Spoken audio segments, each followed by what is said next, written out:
Hi hello friends, எல்லோரும் எப்படி இருக்கீங்க? நல்லா இருக்கீங்களா? இது என்னோடய 5வது long video. Good morning friends. இன்றைக்கி காலையில் உங்கள் வீட்டில் என்ன சாப்பாடு? எங்கள் வீட்டில் காலையில் இன்றைக்கி பொங்கல், சாம்பார். மதிய சாப்பாடு வந்து முருங்கைக்காய் சாம்பார், அப்புறம் வந்து வடவம், உருளைக்கிழங்கு வறுவல். உங்கள் வீட்டிலலாம் இன்றைக்கி மட்டன், சிக்கன் எல்லாம் எடுத்து சமைச்சிட்ருக்கீங்களா? எங்கள் வீட்லேயும் நாங்களும் மட்டன் இந்த மாதிரி தான் எடுத்து சிக்கன் சமைப்போம். எங்கள் மாமனார் இறந்ததுனால இன்றைக்கி வந்து முருங்கைக்காய் சாம்பார் வச்சு உருளைக்கிழங்கு வறுவல். அவங்க இறந்து இன்னும் 30 நாள் கூட ஆகலை, அதனால் கொஞ்சம் கஷ்டமாக இருக்குது. அப்புறம் பசங்களும் அதே நினப்பாவே இருக்கிறானுங்க. அதனால் இன்றைக்கி அக்கா ஊருக்கு அனுப்பலான்னு இருக்கோம்.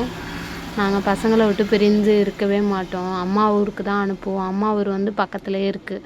மதியானம் ஒரு நடை சாப்பாடு டயத்தில் போய் பார்த்துட்டு வந்துடுவோம். இப்போ அக்கா ஊருக்கு அனுப்பி விட்றோம்.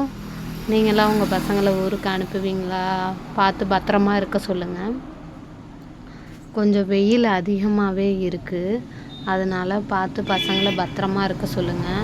இன்னும் சித்திரை வெயில் அதிகமாகவே தான் இருக்கும். நிறைய தண்ணி குடிக்க சொல்லுங்கள். பாதாம் பிசின் இந்த மாதிரிலாம் போட்டு கொடுங்க பசங்களுக்கு.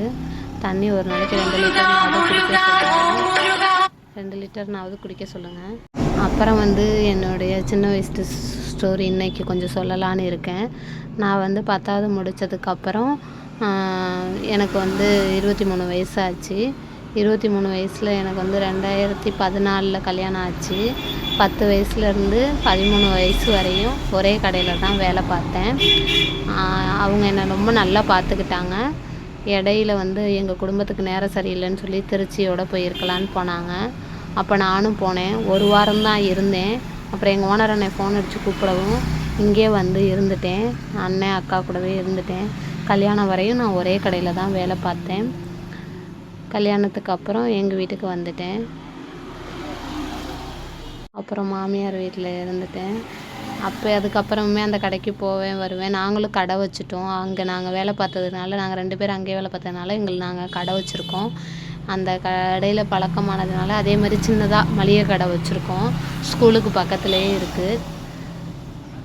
அங்கே என்ன காலையிலே வேலைக்கு போயிட்டு நைட்டு 9 மணிக்கு வருவேன். சம்பளம் இங்கே வந்து காலையில் கடை திறந்தா நைட்டு வீட்டுக்கு போகிறேன். சம்பளம் கிடையாது, ஆனால் நினச்சதே எடுத்து தின்னுக்கலாம். பசங்களுக்கெல்லாம் ஸ்நாக்ஸ் எடுத்துக்கலாம். அப்புறம் என்ன, என்னோடய வீடியோ பிடிச்சதுங்க லைக் பண்ணுங்கள், ஷேர் பண்ணுங்கள், கமெண்ட் பண்ணுங்கள், சப்ஸ்கிரைப் பண்ணுங்கள். உங்களுடைய ஆதரவை எனக்கு கொடுங்க. நான் எப்படியாவது யூடியூப் மூலயமா ஒரு லைஃப் ஏர்ன் பண்ணணும்னு இருக்கிறேன். எனக்கு சப்போர்ட் பண்ணுங்கள் ஃப்ரெண்ட்ஸ். நான் ஏதாவது பிஸ்னஸ் பண்ணுற மாதிரி இருந்தால் எனக்கு அதில் சப்போர்ட் பண்ணுங்கள் ஃப்ரெண்ட்ஸ். என் சேனல் சப்ஸ்கிரைப் பண்ணுங்கள். பாய்.